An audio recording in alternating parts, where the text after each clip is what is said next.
Hello नमस्कार, आप सभी का बहुत बहुत स्वागत है आरएस उत्कर्ष यूट्यूब चैनल पर। आज का हमारा टॉपिक है, आज हम बात करेंगे सुप्रीम कोर्ट की कॉलेजियम प्रणाली, जो कि हमारे एग्जाम में कई बार वहां से क्वेश्चन बनता है और हाल ही में काफ़ी चर्चा में रही थी। तो सबसे पहले हम बात करेंगे कॉलेजियम प्रणाली को लेकर, लेकिन उससे पहले मैं आपको बता दूं कि हाल ही में संजीव खन्ना जो है ना, हाल ही में संजीव खन्ना जो है वो हमारे भारत के सुप्रीम कोर्ट के मुख्य न्यायाधीश जो है अपॉइंट हुए हैं। और इसी के साथ ही हम बात करें कि दूसरे जो है सबसे सीनियर जज भी रहे हैं। अब देखिए यहाँ पर अगर आप देख पा रहे हो कि जैसे हमने बात की है कि यहाँ पर इनसे पहले पहले कौन रहे थे ना, पहले की अगर हम बात करेंगे तो हमने कहा कि देखिए यहाँ पर ये पूरा क्या है, सीक्वेंस यहाँ पर दिया गया है कि कौन जो है किसके बाद यहाँ पर बनेगा। जैसे यहाँ पर हम बात करें नवंबर 11 नवंबर 2024 से लेकर यानी कि 13 मई 2025 तक रहने वाले हैं आपके कौन, संजीव खन्ना। 2025 के बाद हम बात करेंगे फिर हमारे यानी कि बी आर गवई, और इसके बाद यहाँ पर अगर हम बात करेंगे सूर्यकांत जी, फिर यहाँ पर विक्रमनाथ जी, और इसके बाद यहाँ पर जो है बीवी नागरत्न, और यहाँ पर कौन है पी.एस. नरसिम्हा, और इसके बाद हम बात करेंगे किसके बारे में, जस्टिस जे.वी. पारदीवाला के बारे में। तो ये सारे जो हैं वो जजेज हैं सुप्रीम कोर्ट के, जो क्या हो सकते हैं, apex court line of succession India would be CJI, मतलब 2030 तक ये जो मैंने आपको बताए हैं ये यहाँ पर सुप्रीम कोर्ट के मुख्य न्यायाधीश रहने वाले हैं। लेकिन वर्तमान में आपसे कोई पूछे तो आप कहेंगे कि वर्तमान में हमारे कौन है,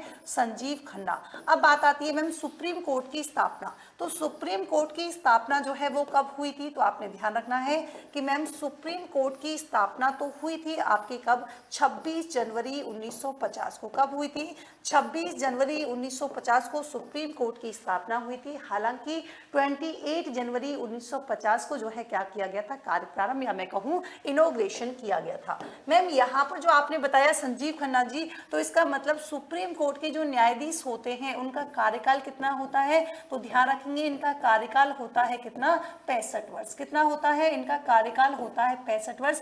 यदि इनकी 65 वर्ष की आयु हो जाती है तो इनको अपने पद से जो है हटा दिया जाता है, या फिर दुर्व्यवहार और कदाचार के आधार पर भी इनको क्या है, पद रिक्त करवाया जा सकता है। तो ये तो यहाँ पर थोड़ी थोड़ी सुप्रीम कोर्ट से रिलेटेड बात थी, कभी हम सुप्रीम कोर्ट अलग से डिस्कस करेंगे, लेकिन यहाँ पर हम डिस्कस करने वाले हैं क्या, कॉलेजियम प्रणाली होती क्या है। तो देखिए यहाँ पर जो वर्तमान में क्या प्रोसेस है कॉलेजियम प्रणाली को लेकर, तो अगर सुप्रीम कोर्ट के न्यायाधीश की नियुक्ति का मामला हो या फिर सुप्रीम कोर्ट के न्यायाधीश का स्थानांतरण का मामला हो, तो दोनों ही, या नियुक्ति हो या स्थानांतरण हो, दोनों ही मामले में जो है आपकी किसकी राय लेनी होती है, कॉलेजियम प्रणाली जो है वो सिफारिश करती है। तो पहला पॉइंट तो यही है कि हाई कोर्ट और सुप्रीम कोर्ट में जो न्यायाधीश की नियुक्ति होती है और स्थानांतरण करने वाली क्या है, संस्था है, ये भी आपने ध्यान रखना है।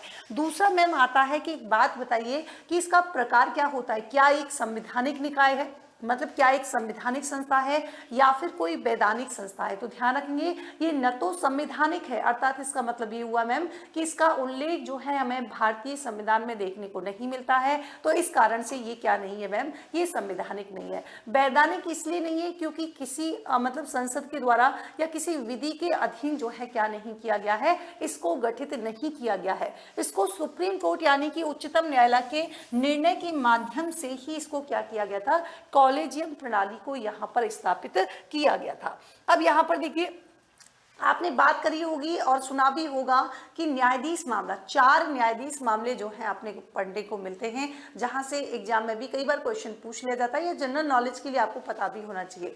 जो प्रथम न्यायाधीश मामला आया था जो कि 1981 का था, यहाँ पर देख पा रहे हैं कि ये मामला जो है 1981 का था।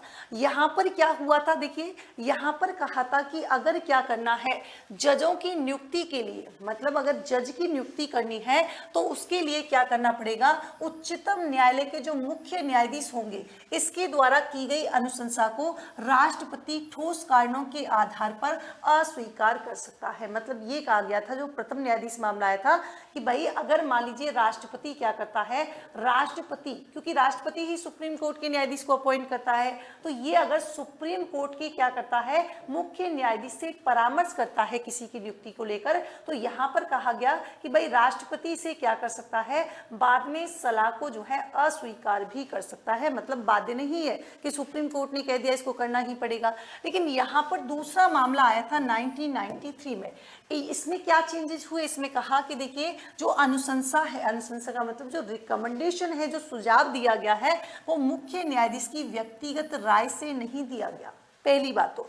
दूसरा कहा कि उच्चतम न्यायालय के 2 अन्य वरिष्ठतम न्यायाधीशों से परामर्श लेने के बाद ही भेजी जाएगी। मतलब यहाँ पर केवल मुख्य न्यायाधीश था, लेकिन यहाँ पर जो दूसरा न्यायाधीश मामला आया, उन्होंने कहा कि देखिए एक तो मुख्य न्यायाधीश से आप सलाह लीजिए, लेकिन मुख्य न्यायाधीश अकेला सलाह नहीं देगा। मुख्य न्यायाधीश के अलावा जो है कौन होंगे, जो वरिष्ठतम है ना, जो 2 वरिष्ठतम न्यायाधीश होंगे, इन्हीं की राय पर, इन वरिष्ठतम न्यायाधीश से भी यहाँ पर मुख्य न्यायाधीश सलाह लेगा, तब ही यहाँ पर क्या करेगा, तब ये रिपोर्ट बाद में भेजी जाएगी, यानी कि राष्ट्रपति को बताया जाएगा कि देखिए इस व्यक्ति को जो है अपॉइंट करना है। अब इस अनुशंसा पर क्या हो सकता है कि कार्यपालिका जो है वो अपनी आपत्ति भी दर्ज करा सकती है, ये भी है। और मुख्य न्यायाधीश ध्यान रखेंगे, कार्यपालिका की अगर आपत्ति है, इसको स्वीकार करे या अस्वीकार करे, वो दोनों ही स्थितियों में उसका निर्णय जो होगा वो क्या नहीं होगा, कार्यपालिका पर जो है बाध्यकारी होगा, ये आपको ध्यान रखना है। मतलब अगर यहाँ पर कार्यपालिका को आपत्ति भी है कि भाई जो निर्णय दिया गया है, जो डिसीजन दिया है, जो रिकमेंडेशन दी गई है, उससे हम असंतुष्ट हैं, तो भी यहाँ पर उसे क्या कर दिया गया है, बाध्यकारी कर दिया गया है। तो प्रथम न्यायाधीश मामला जो 1981 का था, उसमें बाध्यकारी नहीं था, सेकंड में बाध्यकारी कर दिया गया, और साथ ही सुप्रीम कोर्ट के मुख्य न्यायाधीश के अलावा 2 अन्य जो वरिष्ठतम न्यायाधीश हैं, उनकी सलाह के आधार पर जो है न्यायाधीश की नियुक्ति की बात यहाँ पर रखी गई। यहाँ पर आप देख सकते हैं कि ज्ञान कुंभ ऑफर है, कल अंतिम दिन है, अप टू 90% डिस्काउंट है, 20% ऑन उत्कर्ष पास है। इस डिस्काउंट के लिए कूपन कोड जो है आप अप्लाई कर सकते हैं। यहाँ पर जो तीसरा मामला आया था वो आया था 1998 में। इसमें क्या था, इसमें कहा था कि देखिए जो उच्चतम न्यायालय के कौन है, जो मुख्य न्यायाधीश हैं, इनको जजों की नियुक्ति और स्थानांतरण के मामले में क्या है, अगर अनुशंसा करनी है तो उससे पहले क्या करना पड़ेगा, उच्चतम न्यायालय के 4 अन्य वरिष्ठतम जजों से परामर्श करना पड़ेगा। अब यहाँ पर तीसरे में क्या कह दिया कि देखिए यहाँ पर अगर क्या करना है, सुप्रीम कोर्ट के मुख्य न्यायाधीश को अगर जजों की नियुक्ति करनी है या फिर स्थानांतरण करना है, तो यहाँ पर आपकी क्या करना पड़ेगा, अब जो है सुप्रीम कोर्ट के कितने होंगे, यहाँ पर 1, 2, 3 और 4, मतलब 4 वरिष्ठतम जजों से परामर्श करना पड़ेगा। दूसरा आया तो यहाँ पर 2 वरिष्ठतम न्यायाधीश थे, जब तीसरा आया तो यहाँ पर 4 वरिष्ठतम न्यायाधीश की सिफारिश के बाद जो है करने के लिए कहा गया। फिर देखिए यहाँ पर उच्चतम न्यायालय में न्यायाधीश की बात करें कि नियुक्ति कौन करता है, तो आप सभी को पता है, मैंने पहले भी बताया था कि राष्ट्रपति जो है इसकी नियुक्ति करता है। मुख्य न्यायाधीश की नियुक्ति से संबंधित जो विवादों की बात, अब मुख्य न्यायाधीश की नियुक्ति जो है वो कैसे होती है, तो हमने कहा कि मैम वरिष्ठता के आधार पर जो है मुख्य न्यायाधीश की नियुक्ति होती है। लेकिन अन्य न्यायाधीश जो होते हैं उनकी नियुक्ति की बात करें तो अन्य नियुक्ति की बात करेंगे तो यहाँ पर जो मुख्य न्यायाधीश होगा वो अपने सुप्रीम कोर्ट के 4 अन्य वरिष्ठतम न्यायाधीश जो होंगे उनसे परामर्श करने के बाद ही क्या करेगा, राष्ट्रपति को सिफारिश भेजेगा। मतलब ये कह रहे हैं कि मान लीजिए अगर CJI की बात है, मतलब चीफ जस्टिस ऑफ इंडिया की बात है, तो इसकी नियुक्ति तो किसके आधार पर होगी, इसकी तो कर दी जाएगी वरिष्ठता के आधार पर। लेकिन जो अदर जो है ना, अदर जो न्यायाधीश हैं उनमें क्या होगा, उनमें मुख्य न्यायाधीश तो होगा ही होगा, लेकिन मुख्य न्यायाधीश के अलावा कितने वरिष्ठतम, तो आपने कहा 4 अन्य वरिष्ठतम न्यायाधीश होंगे और इनकी सिफारिश जो है भेजी जाएगी किसके पास, राष्ट्रपति के पास। और राष्ट्रपति जो है क्या करेगा, राष्ट्रपति जो है क्या करेगा वो देखिए, यदि 5 में से 2 न्यायाधीश किसी व्यक्ति की नियुक्ति का विरोध करें, 5 हो गए, 4 + 1 CJI हो गया, तो अगर 2 न्यायाधीश किसी व्यक्ति की नियुक्ति का विरोध करते हैं तो उसके नाम की सिफारिश जो है राष्ट्रपति को नहीं भेजी जाएगी। ये भी आपके लिए उतना ही जरूरी है। और इम्पोर्टेंट क्या है कि सभी न्यायाधीशों की जो सिफारिश की जाती है यहाँ पर, मतलब सभी न्यायाधीशों की जो सलाह होती है वो जो तो सिफारिश जो होती है, ध्यान रखेंगे वो लिखित रूप में की जाती है, न कि मौखिक रूप में। ये भी आपके लिए जरूरी है। अगर सुप्रीम कोर्ट की बात करेंगे तो मैम आर्टिकल 124 से लेकर 129 में क्या है, सुप्रीम कोर्ट के बारे में उल्लेख मिलता है। ये भी आपके लिए उतना ही जरूरी है। मैम अस्तित्व में कब आया था, 26 जनवरी 1950 को आया था। उद्घाटन कब हुआ था, 28 जनवरी 1950 में हुआ था। प्रथम मुख्य न्यायाधीश कौन से थे, तो हरिलाल जे कानिया थे। जबकि अगर प्रथम महिला मुख्य न्यायाधीश की बात करेंगे तो ये हमारी कौन थी, लीला सेठ जो है यहाँ पर थी। मैम ये जो राष्ट्रीय न्यायिक नियुक्ति आयोग की बात करेंगे तो NJAC की बात करेंगे तो पहली बात तो ये कैसा निकाय है, तो आपने कहा कि ये जो है संवैधानिक निकाय है, मतलब संवैधानिक का मतलब संविधान में उल्लेख मिलता है।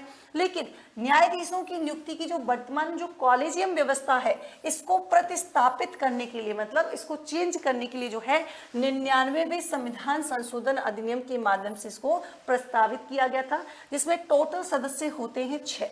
अब 6 सदस्यों में से देखिए कौन कौन होता है। एक तो भारत के मुख्य न्यायाधीश होते हैं, एक सुप्रीम कोर्ट के जो 2 अन्य वरिष्ठतम सदस्य होते हैं मतलब न्यायाधीश, एक यहाँ पर केंद्रीय कानूनी मंत्री होता है, और ध्यान रखेंगे एक यहाँ पर SC ST या OBC या फिर हम बात करें कि अल्पसंख्यक समुदाय का जो है सदस्य होगा। ऐसे कितने व्यक्ति होंगे, 2 होंगे, लेकिन उनमें से एक कंपलसरी है कि OBC का होना चाहिए या अल्पसंख्यक से होना चाहिए या SC का होना चाहिए। तो ये 6 मेंबर होते हैं NJAC में।